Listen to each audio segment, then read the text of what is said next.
Hi everyone, I'm Dr. Z. I'm a clinical psychologist specializing in transgender care. Welcome to my channel and welcome to our Monday Q&As. This is a place where I answer your direct and specific questions. If you do have a question to me, please go ahead and email it info@drzphd. It is in the Dropbox information box below.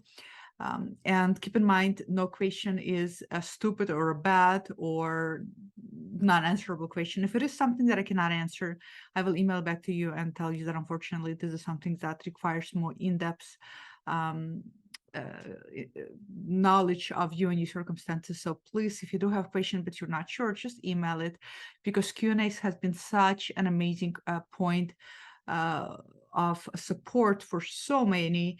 And a lot of times the question you're thinking about is actually something that somebody else has also been thinking about. So we're all just helping each other here. Having said that, I have picked 6 random questions for today.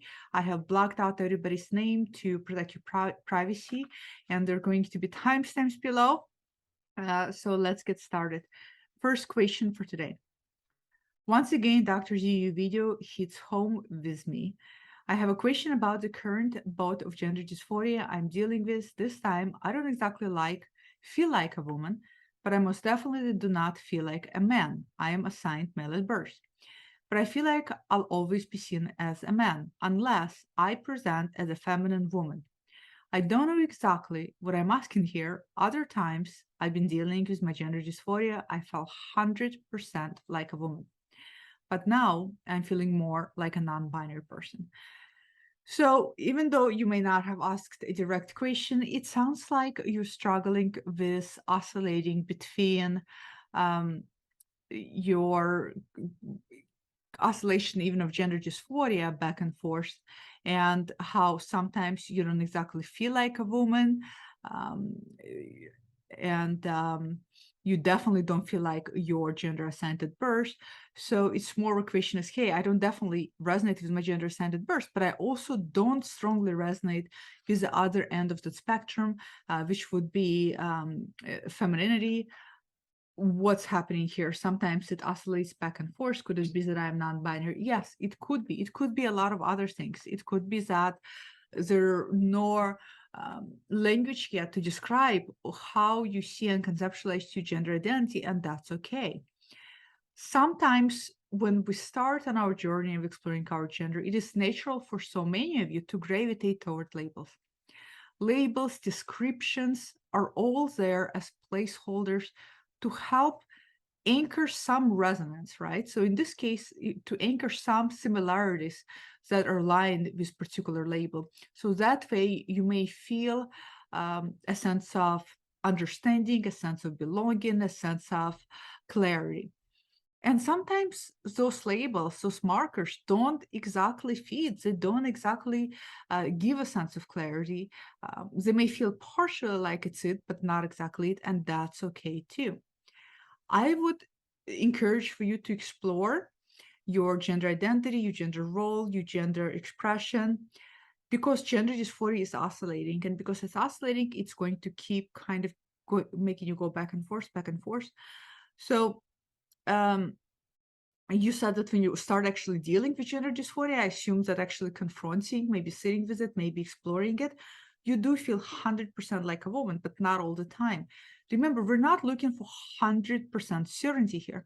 You're looking for an experience that, as you continue to take little steps in experiencing that experience, it continues to confirm and affirm that this feels right for you. So we're looking for more like an affirmation versus 100% this is it. So try to take this absolute out of your mind and try to just explore and look for things that resonate the most. Resonate the most is going to be a key magical word for you. So that's what I recommend. Explore, and I wish you all the best. Question number 2. Hi, Natalia. Loves the channel. Your content is very helpful. Thank you so much. I'm a trans woman. Sorry, the font is small. I'm sorry, I apologize. I'm getting so blind as I get older. It's not even, one of my favorite activities is reading. I'm a trans woman fast approaching her first anniversary of the day I started presenting as my true self full-time. Congratulations and happy anniversary. All my friends and some family had been very accepting. In many of my social circles, my true self is now old news. I have been having regular therapy sessions, and my therapist has frequently commented on the positive change in me. That's beautiful. Work, however, has been a little rocky. My initial place of work first told me that they'll be supportive, but turned very toxic. Oof. And I bounced about a bit, trying to get back to my feet. And it has taken me back. And it has been taking the best part of 2023 to finally reestablish some form of financial stability. This has meant having been able to financially make positive moves toward medical transition and has resulted I have been stuck on a long plateau period. Okay, so let me just rephrase it before I go on to read it, because I'm reading all of this for the first time. So work has turned not very supportive while they said they were going to supportive. So you spent 2023 reestablishing some of your financial stability and to make moves towards your medical transition. And as a result, sounds like your transition maybe has reached a plateau period. Even though I have tried to use this period to work on voice and mental well-being, and I do have a lot of good days, I still have days when I don't know how I am, when I can be a bit confused. The stress of the last few months has given old me a foothold, and there are days when I sound more like him. Days when I can see myself revisiting bad habits. Such finding comfort in snaking. It feels like I'm trapped inside my own head, and I can see myself reaching for the biscuits and can't stop it from happening. Uh-oh. Biscuits are not that bad. I love biscuits. Days like this only add to my dysphoria. Is it normal to be confused at times, to be uncertain of the answer, even so transition has been massive positive change in my life? Now you make me want to have a biscuit. I'm no jokes aside. I love savory biscuit. Okay, so is it common? Yes, it is very, very common. What happened to you is what happens to many, many people, and let me explain why, so you can have a little bit of context of understanding. When a person starts gender transition, there's an initial surge of excitement for a lot of people. When that individual finds himself being also supported by family and friends, there's the additional surge of excitement because you have that support and there's that liberation. So your emotional state is up on the rise and you feel really, really good. When you at work are starting to have things you were expecting support at work, but suddenly your work is becoming very, very toxic, that is going to push on your surge of excitement. When you're also going through gender transition and already something is pushing on your surge of excitement, at the same time you realize how dependent you are on that which pushes on you, in this case your work, because you need that financial stability, you need that money for surgical transition that you want to go through. That's going to breed senses of feeling like you're stuck, feeling like you're powerless, feeling like you're helpless in your situation in regards to work. And that can start bringing resentment towards your employees and employers for promising support, but instead creating a toxic environment, which resentment is going to be, in this case, normal and common and very difficult to deal with. So at least the way I understood is that you're staying at your job because you need that financial for the surgical and medical transition that you plan to go through. If that is correct, if I understand this correctly, then imagine this. Here you are, and you are positive, and you're so much more connected to yourself, and your friends and your family are supportive. And remember, we spend a huge chunk of our time in a week at work, unless some of us are lucky to work part-time, or unless some of us are lucky not to work at all. For majority for us, we spend an enormous amount of time at work. So it's an enormous amount of time you're spending in an environment that is toxic. And every day you wake up, when you think about going to that environment, you're going to be breathing a sense of dread, a sense of anxiety, a sense of depression. You're going to be pushing against going to that environment, all the while knowing you have to because you need that financial stability as a way to move forward in your transition. All of that is going to affect you. It's going to start breeding thoughts such as, are you sure you want to do this? Is it worth it? Because you're going to start to question, even if you want to go through transition, not because you're not trans, not because you're making a mistake, but because all of this toxic environment at work and how you feel toward it and how it's starting to affect your mental health is going to completely wipe out all this joy and happiness you were actually initially feeling. So result, you're going to feel a lot of gloom and you're going to start to question, what the hell is going on here? I should be happy, but I'm not doing so well. So you're going to start to question whether what's going on here, why that some days I'm doing well and some days I'm not doing well. Yeah, this is what's going to happen. On top of that, you have to wait to incur that money in order to cover your surgical expenses, and that takes time. So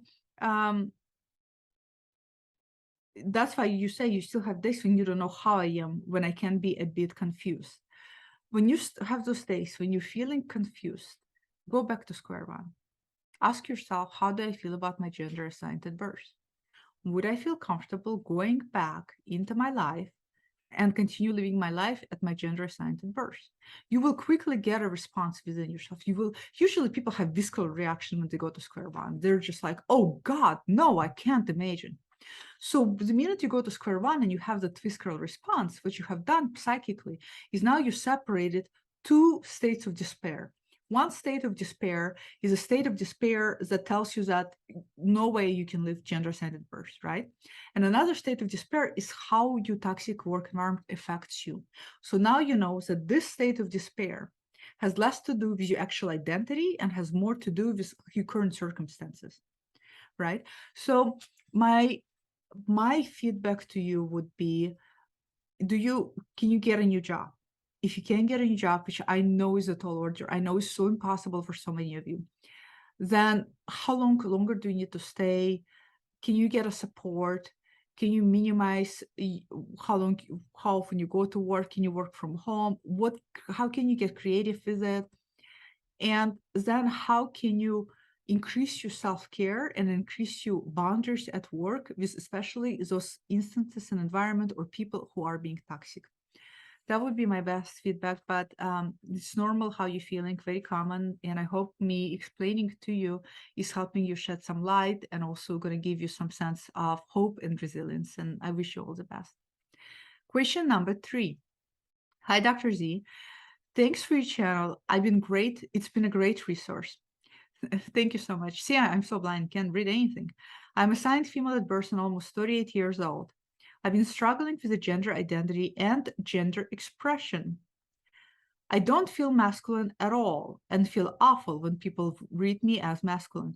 But if I'm cis appearing, I don't plan to change my name, pronouns, clothes, or have surgeries or medication, and don't have body related dysphoria, but feel like a lousy girl and have for a long time, I say that I'm non binary.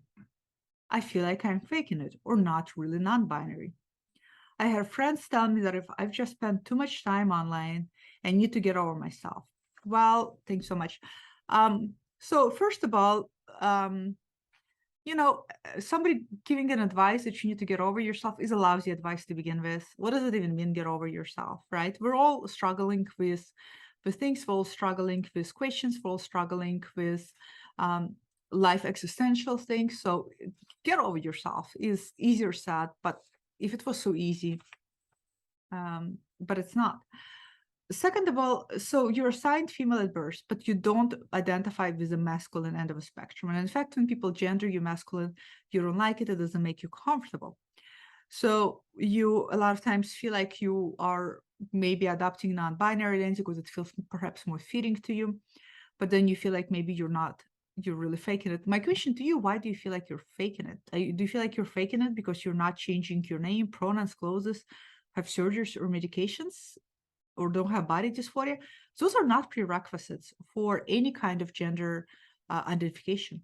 You don't need to have identify as non-binary to in other words, if you're non-binary, you don't need to change your name, pronouns, go through surgeries, go through hormones. Absolutely not.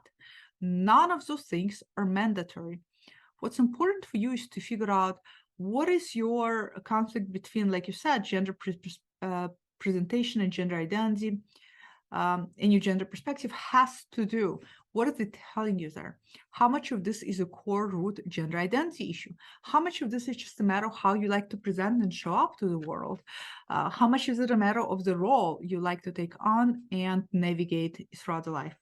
So I'd recommend to explore, and if non-binary ends up feeling like the right gender identity for you, then that's the right gender identity for you, and you don't need to go through all of those things you mentioned. Absolutely not. I'm such a strong advocate that all of those things are never a must for any gender identities. They can be, but they're not. And preaching all of this kind of medicalizing point of view, transition point of view, that transition is the only option, or this is just not true. So find what I'm hearing in your message is that you yourself are uncertain. You yourself need to figure out where your sense of identity lies. And I would recommend for you to go inwards. If you are spending a lot of time online, I would encourage for you not to, because a lot of voices is like having a lot of cooks in the kitchen, and you're trying to make a meal, there's too many advices and you're going all over the place. So I would actually recommend disconnecting from online and going inwards, see if you can perhaps see a therapist in your area and sit with yourself. That's what I would recommend. So I wish you all the best. Question number 4. I'm 60 years old, and I'm one of those who had a specific moment that changed my perspective on my own identity, on my own gender identity. It was unexpected, and your videos have been very helpful in exploring what is this all about. But I most definitely am questioning and trying to find my center. My question is, because I have successfully lived my whole life as a man and am often immediately given respect as a cis hetero man, I am deathly afraid of sharing my feminine, whether in public or even more so in relationships. There seems to be a line that once I cross it, there is no going back, and I will possibly giving up a lot to pursue this exploration.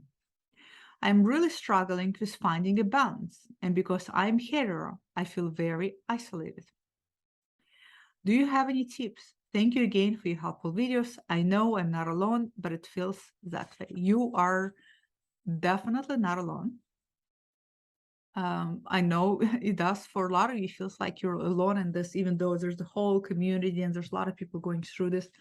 But we tend to, as human beings, we tend to think that our experiences are our sole experiences, and they're only experiences that are true to ourselves. This is a mega question. And this is a question that a lot of people ask me about. For starters, I want to say this because I just talked about it in the video that I shot for all of you, but I want to reiterate it here because it's important for those of you who are older, age 40, 45 and up, to hear. The reason why for a lot of people, they become either aware of gender dysphoria at a later age, all of a sudden, out of the blue, or suddenly the dysphoria becomes unbearable to the point where you have to do something about it, is because the first half of our life, we are focusing on external things. Especially in the United States, we are not only taught, we're programmed and encouraged to focus on external things. Go to college, get a degree, get a career, buy a car, buy a house, have family, have kids, save money, have health. I mean, you name it. It's external, external, external, external. Because we are encouraged and even appraised and validated in a way for externalizing things to such extent, none of us are taught or even know how to go inwards. So we shut out the internal huge aspect of who we are. This is a tremendous, tremendous existential crisis for humanity that I see in the United States, at least, because for a lot of people struggling with gender, they have shut out their gender relationship to their gender. For a lot of people, they have shut out their other authentic selves. This is why you hear a lot of accounts of people who are dropping successful careers and then suddenly pursuing the passion that they were pursuing and no longer caring whether it makes them money or not. This is why suddenly people who have established families realize themselves that they don't know who the heck they are because they never had to look inwards. The second half of the life kind of forces us in a position, whether we've been taught or not, to look inwards. And the reason why it forces us to look inwards is because we've already done all those external things. So there's nothing else to do but to go inwards. This is why for a lot of you who are 40, 45 and up, but now you're looking inwards after you had all the other successes, if you want to call them successes, a lot of you are like, oh shit, there's dysphoria there. Oh shit. And it's big and I have to deal with it. So this is just to explain why for older folks, this is why it's coming up. Now, you're not alone in thinking that and this is so common because we live in such sexist society where men are still appraised, white men are still appraised. This is just reality. So this is very, very common for anybody who is assigned male at birth, who is also white, to come and tell me that, hey, I have benefited from this and life has been easy for me to navigate in gender assigned at birth, and especially being a white guy. Life has been, I honestly hope all of you recognize that that's a huge male privilege and white privilege that a lot of people talk about, because sometimes people say, oh, there's no such thing as white male privilege, and I'm like, bullshit. So it's hard, when you had that privilege all of your life, and I'm not trying to make you feel bad. This is just how we are in society. When you have enjoyed the privileges of that, and you have benefited from it and reaped rewards of that, it's hard to give it up, especially when you build a life around it.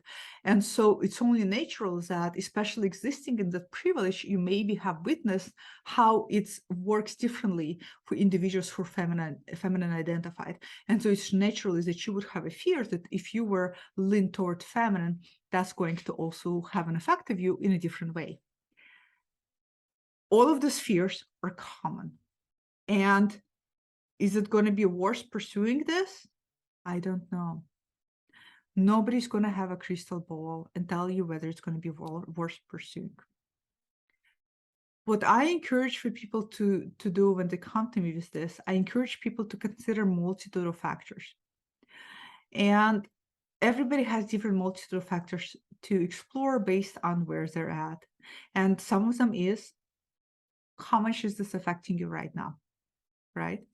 How important is this to you? What is this might give you? How is it might benefit your life? The sad thing is that a lot of times you won't know how it's going to benefit your life. And in fact, you're going to think that it's not going to benefit your life. And in fact, you're going to think that you're going to give up way more than you're going to gain because you haven't experienced it yet, right? But this is kind of like a existential spiritual crisis for a lot of people. And only you can decide what you need to do. And sometimes you need to reach a particular spiritual rock bottom in order to make that decision. Because for a lot of people, this is very difficult because you're still seeing in the background all of this gain. And because we as humans are very loss averse, you're going to see this over here, stepping in a transition as potential loss of everything, and maintaining where you're at as maintaining your gain and your assets. And it's not the best things to look at when we're talking about spiritual aspects of life that have to do with our authentic self, that has to do with joy and peace and happiness. So me, I won't tell you what to do. What I do encourage for you is to think about it. And I know you're scared, but I also want you to realize that none of us get out of here alive. And what is more important for you? Do you want to die never experiencing this authentic part of yourself? And if the answer is yes, I want to die never experiencing, then that's your answer, I guess. For a lot of people, the answer is no, I'm tired of this. And that's also their answer. So there's no right or wrong. There's just your answer. Hope you will be able to get some clarity. Maybe people will chime below and share what helped them make a decision. But great question. I wish you all the best. Question number 5. Hello, Dr. Z. I truly enjoy your videos and I would like to ask you something.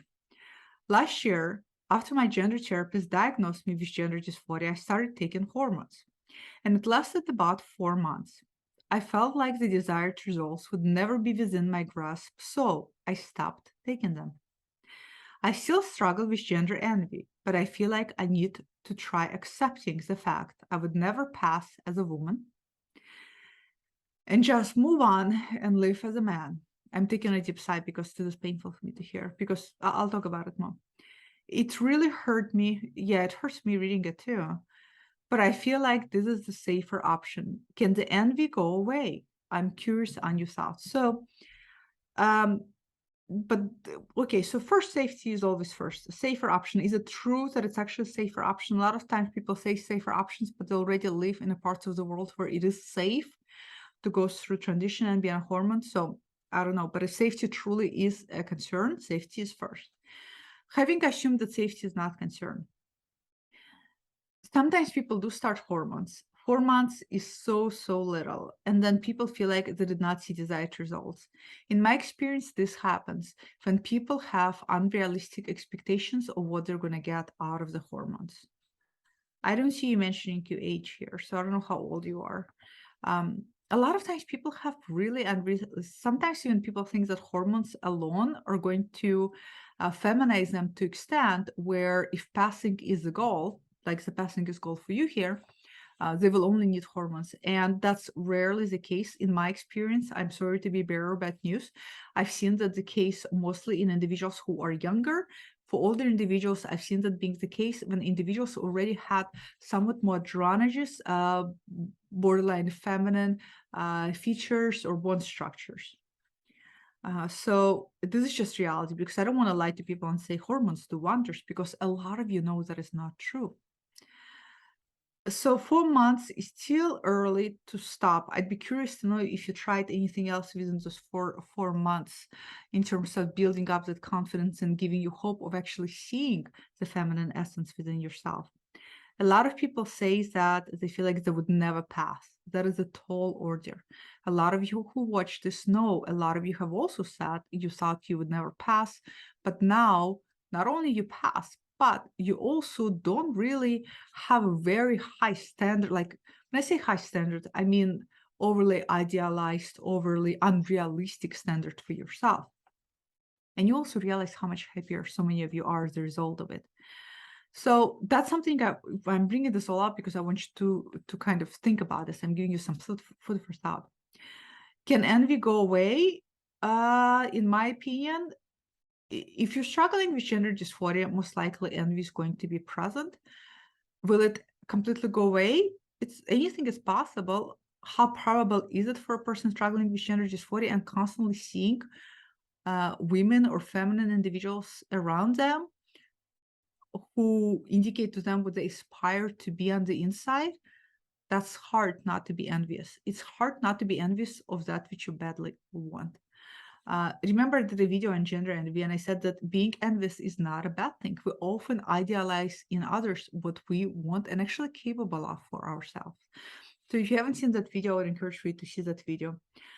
Accepting things, like you said, accepting that you would never pass is not really something that I think would help with making envy go away. I think in your situation, if you decide not to pursue gender transition, I think it's more accepting those parameters and being compassionate towards yourself and allowing yourself to sit with that decision.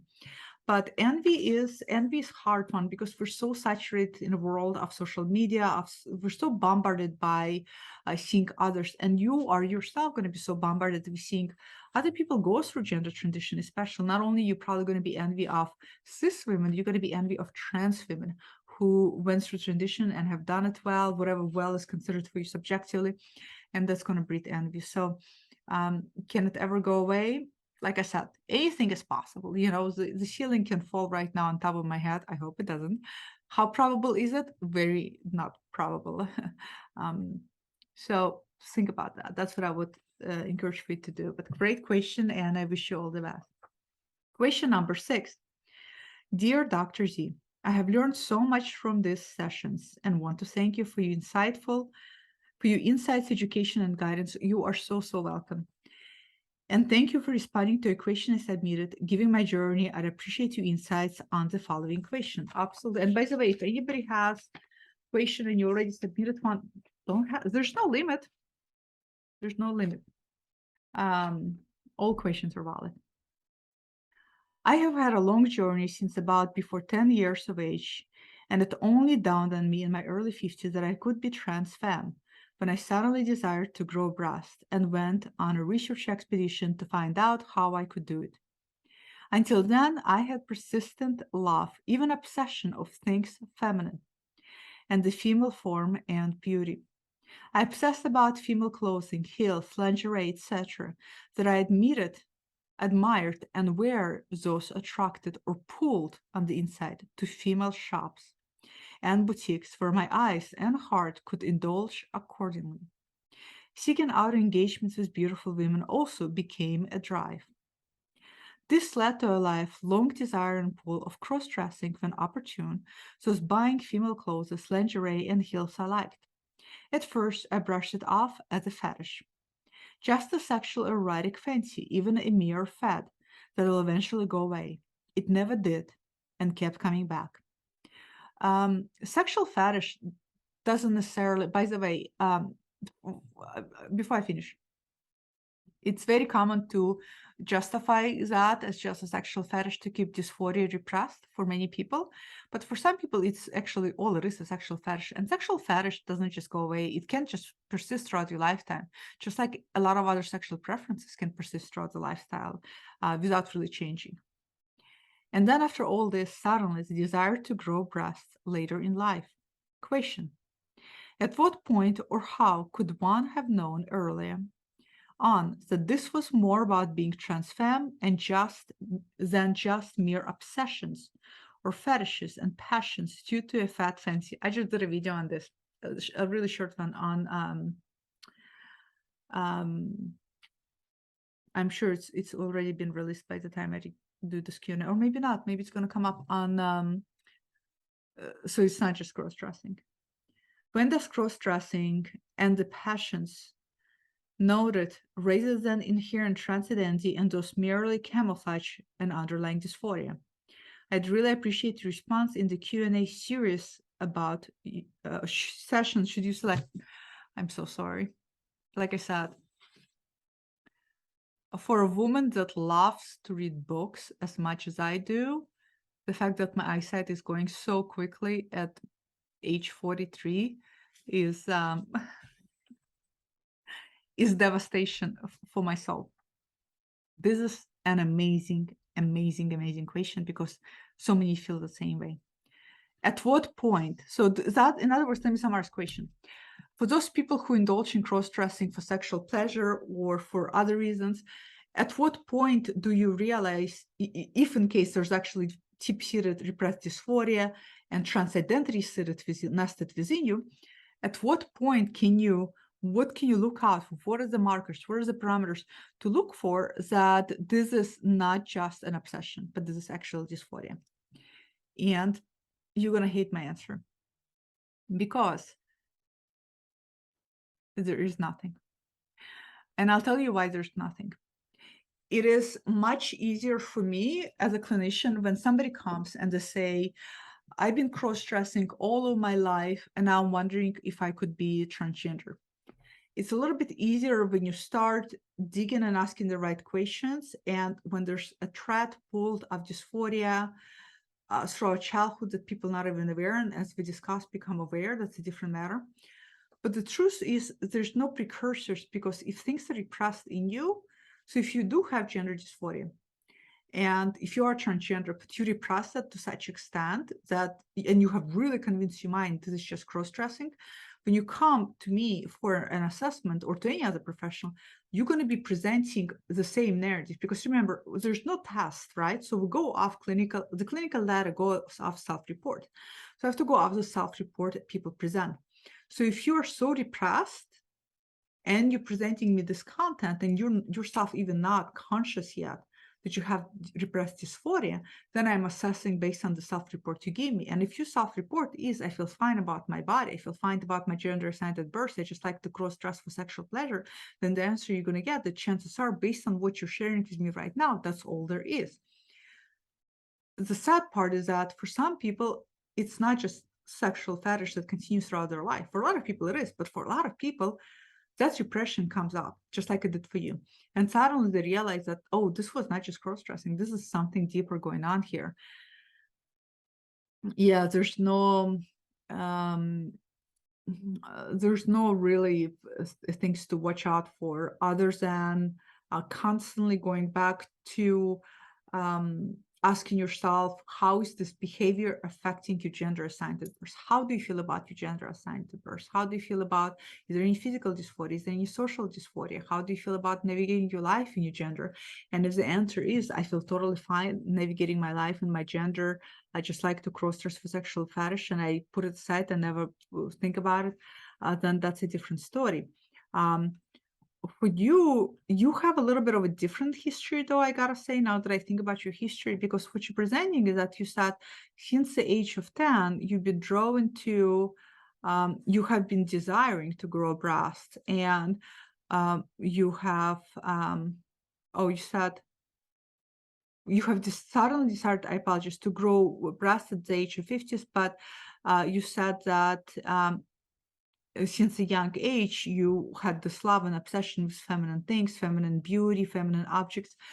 In my experience, people who just cross-dress, and for whom it just continues to be cross-dressing behavior, honestly, in my experience, the obsessions is not present. The obsession tied only to the behavior. Let me explain. So there's no obsession to female form and beauty and clothing and heels and lingerie. It only comes to mind when a person wants to engage in a behavior in order to have a sexual gratified experience. And then it becomes more like, okay, I need to acquire these items. So when I engage with these items, they turn me on, they make me feel good about myself, they make me feel sexy, they turn me on, I orgasm, and then I put it away. So the difference here is that for people for whom it is cross-dressing behavior, once the behavior is over, they're able to just file it away and move on moving their life. When they see women, they're not thinking about, oh, I'm so obsessed with female beauty and femininity, and oh my God, I want to buy the heels that she's wearing. They're not thinking about that because it's not really in a sphere of their gender orbit. It's more something that, think about any other sexual fetish people have. For example, people have sexual fetish and really get excited about latex, right? Like latex bodysuits. Well, they only think about it in the proximity of sexual act. I got a square latex suit, and then when I want to engage with it, I put it on, it turns me on, I orgasm, I'm done. When they are sitting and like they're watching maybe, I don't know, a superhero movie and they see somebody in latex suit, they're not sitting there obsessing, thinking, oh my God, I admire this so much, I want it. It's more remote. So think about it this way. In your history, now that I kind of went back and looked at it, you have these breadcrumbs. These are breadcrumbs. So these should be breadcrumbs for anybody who is cross-dressing and thinking that this is just cross-dressing behavior. And anybody who's watching this who cross-dressing and is telling themselves that, oh, this is just cross-dressing, then pay attention to any of the breadcrumbs. When you look at other women, do you want to be like that woman? If you want to be like that woman, that's not just cross-dressing behaviors. That's an extension of a different type of desire. So it sounds like you had it all of your life, but it sounds like you maybe didn't really connect the dots, and it's very hard to connect the dots by yourself. It's also as human beings, we are naturally going to resist finding out things that we know is going to be challenging for us to take, challenging for our ego to sit with. So we're going to be coming up with justifications. So for you, it sounds like your breadcrumbs were all over there. And if you came to me and I was talking to you and you shared with me all this history and even more, I would have said, yeah, it sounds like you had dysphoria all of your life and you just never connected it to the fact that you had dysphoria. Don't be hard on yourself. I always tell people who realize later, there's sometimes for a lot of people feelings of guilt coming up, regret. I wish I knew sooner so I could have done. Don't. Everybody has time when their egg cracks. Um, we evolve in life, and we go through different things that make us grow, make us change. We go through different things in life that open us up internally and then push on us externally. There's all those elements play hand, and everybody's life trajectory is different. There's no right or wrong way to go through life. There's just a way of going through life. It's like all of the potential outcomes are all potential outcomes, and they may appear like one is better than the other, but they're just all outcomes. This is a great question. I hope that I gave you shed some light. It does seems like you actually have quite a bit of history there. So yeah, but for a lot of people, it can be really hard and really confusing. So that is it for today's Q&A. Comment below, share with everybody your thoughts. If you have questions, feel free to email them to me, info@drzphd.com. And I wish you all the best, and I'll see you all next time. Bye.